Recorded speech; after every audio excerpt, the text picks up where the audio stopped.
জাতিসংঘ শান্তিরক্ষা মিশনে বাংলাদেশ সেনাবাহিনীর অংশগ্রহণ শুরু ১৯৮৮ সালে ইরাক ইরান যুদ্ধের সময় থেকে। পরবর্তীতে উপসাগরীয় যুদ্ধে কুয়েত এবং Congo, Eritrea, Somalia, Sierra Leone, Liberia, Sudan, Ivory Coast সহ বিভিন্ন দেশের গৃহযুদ্ধে ১৯টি শান্তিরক্ষা মিশনে বাংলাদেশের প্রায় ৪০,০০০ সেনা সদস্য অংশ নেন। বর্তমানে ১২টি দেশে বাংলাদেশের প্রায় ১০,৫০০ সেনা সদস্য শান্তিরক্ষায় কাজ করছেন।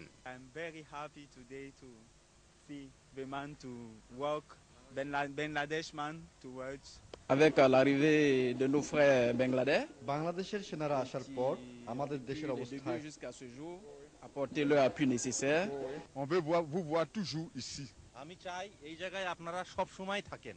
অতিরিক্ত ট্রুপসের যখন প্রয়োজন হয় তখন তারা আমাদের দেশকেই প্রথমে অফার করে, কারণ আমাদের সিনসিয়ারিটি, আমাদের হার্ড ওয়ার্কিং এবং আমাদের quick reaction to any situation.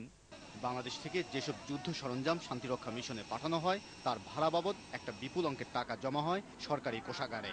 Ivory কোস্টে ১৬৪ জনের যে ইঞ্জিনিয়ারিং কন্টিনজেন্ট আছে তা থেকে প্রতি মাসে বাংলাদেশ পায় $৩,১৭,০০০। একটি এপিসি আর্ম ক্যারিয়ারের ভাড়া মাসে $৭,৭০০। একটি ট্রাক্টরের ভাড়া $২,৯০০। ইঞ্জিনিয়ার্স এক্সপার্টিস হিসেবে আমরা পাচ্ছি অ্যারাউন্ড $12,000 পার মান্থ এডিশনাল দেন নর্মাল রিইম্বার্সমেন্ট। তারপরে হলো ইউডি একটা টিম আছে আমাদের, ওটার জন্য পাচ্ছি অ্যারাউন্ড $20,000 পার মান্থ। গত ১৫ বছর ধরেই বাংলাদেশ শান্তিরক্ষায় কাজ করছে, আর দিনকে দিন তারা খুবই ভালো করছে।